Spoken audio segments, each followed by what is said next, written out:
The Lord be with you. And with your spirit. A reading from the Holy Gospel according to Saint Luke. Glory to you, O Lord.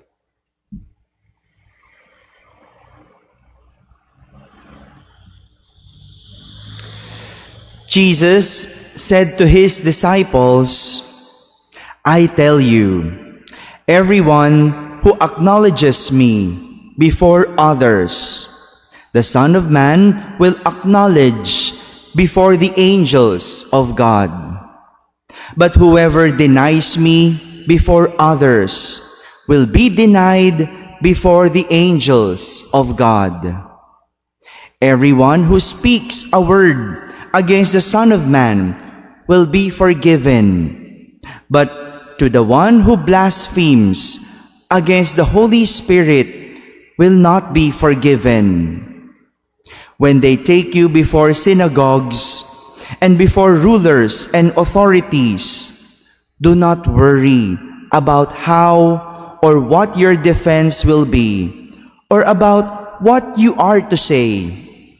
For the Holy Spirit will teach you at that moment what you should say.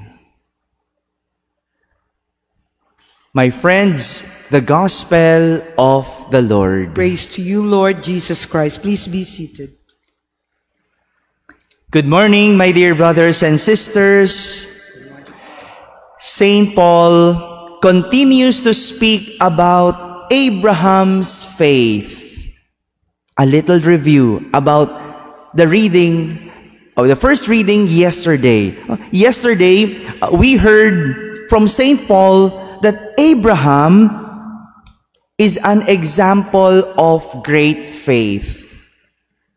His steadfast faith, his unquestioning obedience, and his constant seeking of God made him so blessed. Yung kanyang masidhing pananampalataya, hindi o walang pagtatanong na pagsusunod o pagsunod, at yung kanyang paghanap sa Diyos lagi ang nagbigay pagpapala kay Abraham. And today, Saint Paul is saying that despite Abraham's inability to become a father due to his old age, if we could remember yesterday, it was said that it took 100 years of waiting before his son Isaac came. 100 years. No? Paano pa magiging tatay yung ganoon? Diba po? Sa atin, no? 30 years old pa lang, anong ginagawa? No? Nag-aalala na. Kailangan na mag-asawa. Bakit? Because nagwo-worry sa katawan, baka hindi na magkaanak. But look at the faith of Abraham. 100 years old, and he still believed that he will become a father, and not only a father, but the father of all nations. Ang kanyang mga anak ay magiging singdami, o ang kanyang lahi ay magiging singdami ng bituin sa langit. Look at that faith.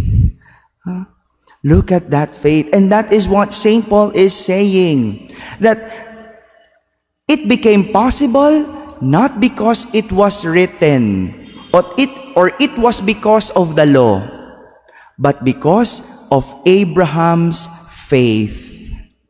Nangyari ang lahat ng yon, hindi dahil yun ang naisulat o yun ang nakasulat, kundi dahil sa kanyang pananampalataya. Totoo naman di ba? Kahit nakasulat na yan, o sinabi na sa'yo, kung hindi mo sasampalatayanan, hindi magkakatotoo. Kahit sabihin sa'yong gaganda ka, kung hindi ka naniniwalang gaganda ka, hindi ka magiging maganda.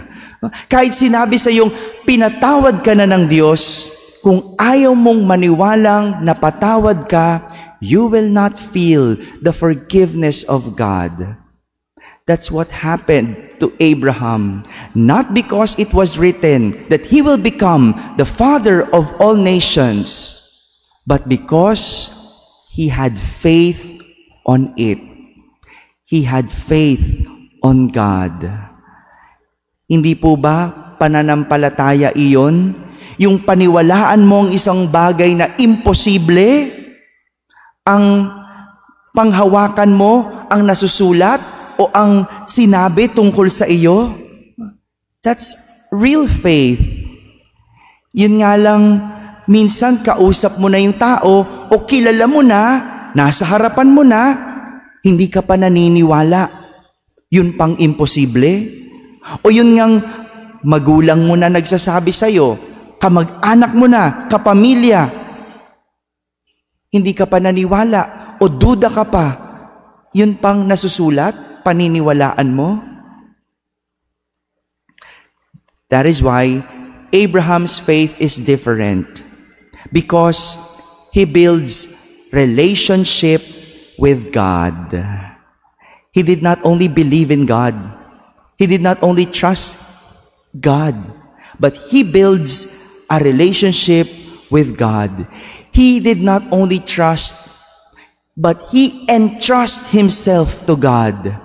Hindi lang nagtiwala sa Diyos, kundi ipinagkatiwala ang sarili niya sa Diyos. That is why Jesus is telling his disciples in our gospel that everyone who acknowledges me before others, the Son of Man will acknowledge before the angels of God. But whoever denies me before others will be denied before the angels of God. Yan yung klase ng relasyon na itinuturo ni Jesus sa kanyang mga alagad. Ang kilanlin ang Diyos sa lahat ng tao. Kilanlin, ibig sabihin, hindi itatatwa at hindi ikinahihiya. You acknowledge and do not deny God.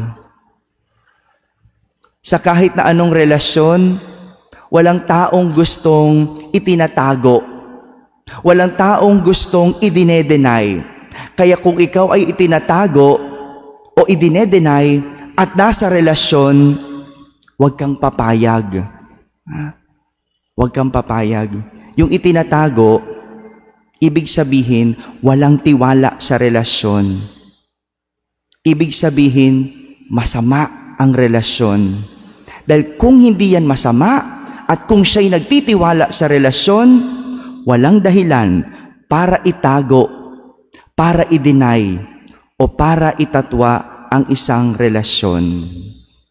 Kaya nga, ang sabi ng ating Salmo Responsorio, the Lord remembers His covenant forever.